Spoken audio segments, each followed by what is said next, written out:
Bonjour, et aujourd'hui j'ai envie de vous parler du fait de descendre dans notre intimité. L'intimité pour moi ce n'est pas simplement la vie sexuelle, c'est pas forcément se retrouver à poil pour être honnête, pour dire les choses telles qu'elles sont. L'intimité c'est quelque chose pour moi qui est tellement beaucoup plus nourrissant, beaucoup plus beau, beaucoup plus magique que ça. C'est quelque chose de précieux que peu de personnes s'accordent en réalité. Beaucoup de gens sont dans le blabla mental, dans leurs pensées, dans les choses superficielles de la vie. Et quand il s'agit de descendre dans leur intimité, c'est quelque chose qui leur fait peur profondément et que ils cherchent à fuir par diverses choses, des addictions, des choses superficielles, des dépenses inconsidérées, des choses plus on va dire matérialistes, parce que cette dimension de la profondeur, cette dimension de l'intimité est quelque chose qui parle d'un vide intérieur. C'est un vide, mais un vide plein quelque part.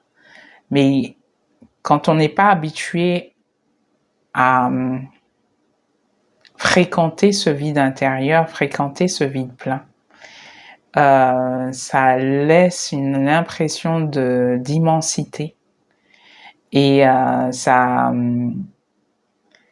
a le don de faire peur, de déranger en fait ceux qui n'y sont pas habitués.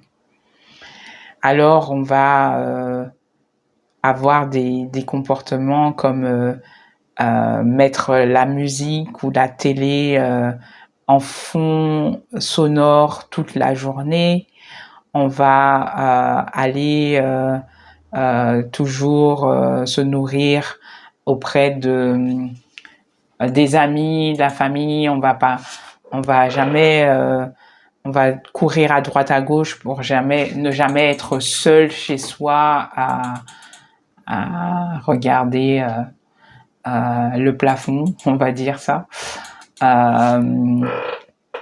On va avoir des comportements addictifs, soit au niveau du sexe, de l'alcool, du sport parfois aussi, bien que le sport c'est plutôt positif, mais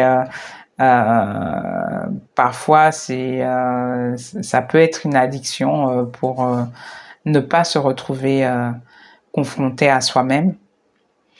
Et enfin, il y a énormément de choses que l'on peut mettre en substance pour pouvoir éviter justement de rentrer dans cette forme d'intimité. Pourquoi? Parce que à l'intérieur de soi, il se passe que on est en reliance avec ses sentiments profonds.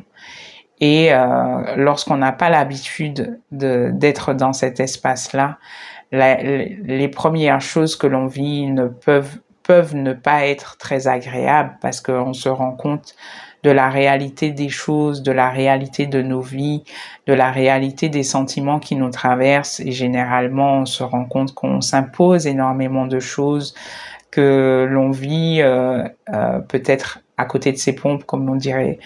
Et on n'a pas envie d'avoir ce regard-là sur soi. Et donc on préfère avoir des méthodes de substitution pour continuer à survivre et continuer et ne pas changer ses habitudes en réalité.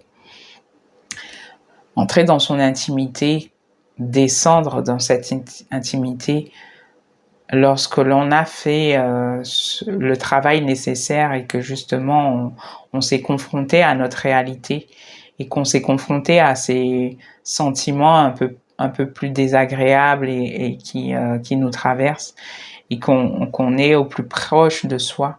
Mais c'est c'est juste magique ce qu'on traverse, qu'on vit à l'intérieur de soi, parce que on se rend compte que il n'y a rien de plus précieux que ce qu'on a à l'intérieur de soi, que il y a quelque chose qui vient de nous nourrir de l'intérieur et que toutes les choses extérieures deviennent secondaires. Je veux pas dire fade parce que la vie extérieure, elle est magique, elle a plein de choses à nous offrir, mais ça devient secondaire dans le sens où tout nous est donné de l'intérieur et dans cette intimité profonde que l'on cultive avec soi, il y a vraiment une dimension pleine de richesse, pleine de vie, une vie joyeuse, soutenante, où on va puiser en fait ces trésors intérieurs pour pouvoir s'en nourrir dans notre quotidien et vivre à partir de ce que l'on ressent profondément. Et quand on fait ce travail-là, d'aller enlever les couches supérieures qui nous empêchent de faire briller notre lumière intérieure quelque part, j'ai envie de dire. Voilà ce que j'avais envie de partager sur ce sujet. Je ne sais pas si ça va résonner chez vous. Je serais curieuse de savoir ce que vous en pensez. Est-ce que vous en avez fait l'expérience de descendre dans votre intimité? Et qu'est-ce que ça a mis en lumière chez vous, si vous pouvez répondre à cette question. Et je serais ravie d'avoir vos retours par commentaire. N'hésitez pas à partager cette vidéo à quelqu'un si vous sentez que ça peut être quelque chose que une ou plusieurs personnes ont besoin d'entendre. N'hésitez pas à vous abonner à la chaîne, à liker, à commenter. Et moi, je vous dis à la prochaine vidéo.